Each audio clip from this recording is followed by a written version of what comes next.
Alors, on a vu dans la capsule précédente comment on pouvait, d'une information contenue dans l'ADN, fabriquer un intermédiaire, un messager, qu'on appelait l'ARN messager, qui, sortant du noyau par les pores de la membrane nucléaire, eh bien, va se retrouver dans le cytoplasme, où là, il pourra être traduit en protéines. C'est ce qu'on appelle la traduction. Bien sûr, c'est la séquence de nucléotides de l'ARN messager qui va déterminer la séquence d'acides aminés de la protéine correspondante. Alors le système de correspondance entre la séquence de l'ARN messager et la séquence de la protéine va être constitué par ce qu'on appelle le code génétique. Donc vous avez ici le tableau du code génétique, donc avec 3 entrées, première base, deuxième base, troisième base.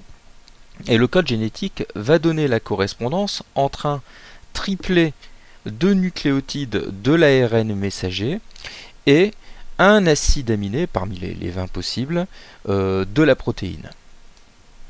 Ainsi, il donne les règles permettant la traduction d'une séquence de nucléotides en une séquence d'acides aminés. Alors, pour utiliser ce tableau du code génétique, c'est très simple. Eh bien, si par exemple vous avez une séquence ACU, par exemple, eh bien, on prend la première base, A, on est dans cette ligne ici. C, on fait l'intersection, on est donc dans cette cellule ici. Et U, eh bien, il suffit de lire ici U, A, C, U. Eh bien, il s'agit de l'acide aminé tréonine. Donc, sur l'ARN messager, si on a un triplet de nucléotides ou encore appelé codon, A, C, U, eh bien, il correspondra, il sera traduit dans la protéine en un acide aminé qu'on va appeler tréonine. Alors, ce code génétique possède 3 caractéristiques.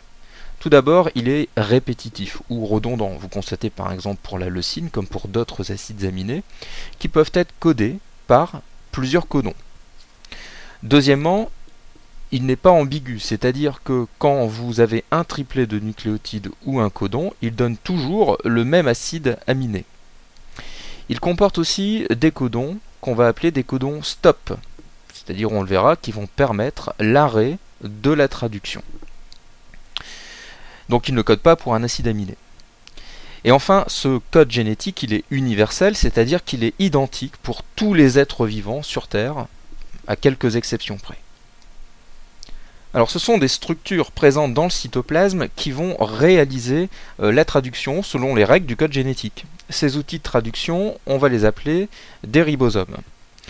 Donc ils vont lire l'ARN messager, triplet de nucléotides par triplet de nucléotides, et ils vont mettre en place les acides aminés correspondants. Alors vous repérez ici sur ce schéma le noyau, avec les petites ponctuations au niveau de l'enveloppe nucléaire par où sont sortis les ARN messagers. Eh bien, ces ARN messagers vont être lus par des ribosomes qui peuvent être libres dans le cytoplasme ou associés à la membrane d'un organite qu'on va appeler le réticulum endoplasmique granuleux. Alors avant d'aller plus loin et de voir comment se réalise ce processus de traduction, il faut savoir que plusieurs ribosomes vont se succéder sur un même ARN messager pour effectuer cette traduction. Chaque molécule d'ARN messager va ainsi gouverner la synthèse de 10 à 20 protéines, puis va être détruite. Donc l'ARN messager va être une structure, une molécule qui va être très très éphémère.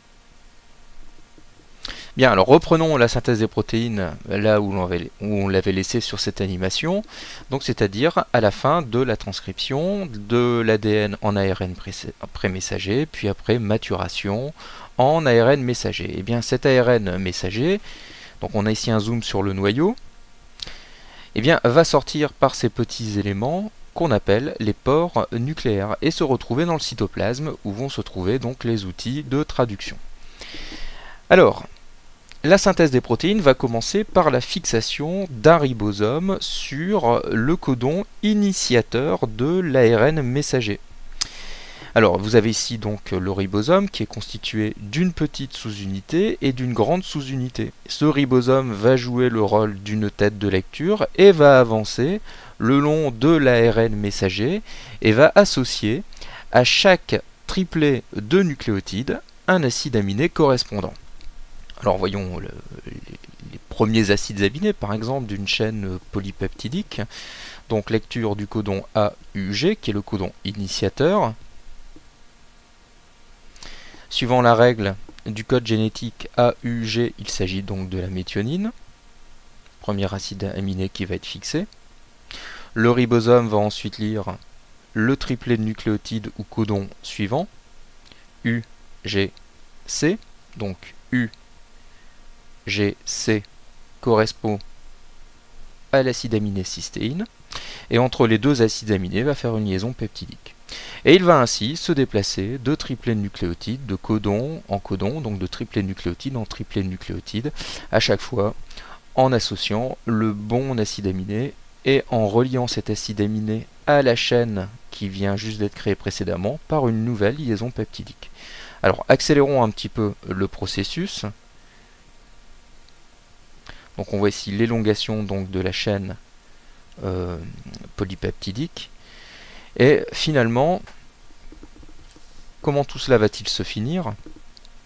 Eh bien on y arrive presque. On est ici donc au dernier acide aminé qui va être positionné. Et quand on rencontre le triplet nucléotide triple U par exemple, qui est un codon stop, le ribosome se dissocie et de l'ARN messager, et finalement la protéine, la chaîne polypeptidique, va être libérée dans le cytoplasme, où elle pourra être utilisée donc dans la cellule ou être exportée.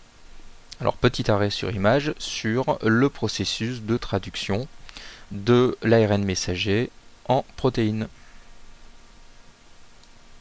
Et enfin, schéma bilan que vous trouvez d'ailleurs dans votre livre page 51, pour bien comprendre les différentes étapes du processus donc de synthèse des protéines qu'on a vu dans les deux capsules précédentes. Donc à partir d'un gène composé d'une séquence de nucléotides, la transcription de ce gène donne un ARN pré-messager qui, après un processus de maturation qui peut être caractérisé par un épissage, eh bien, va donner un ARN messager.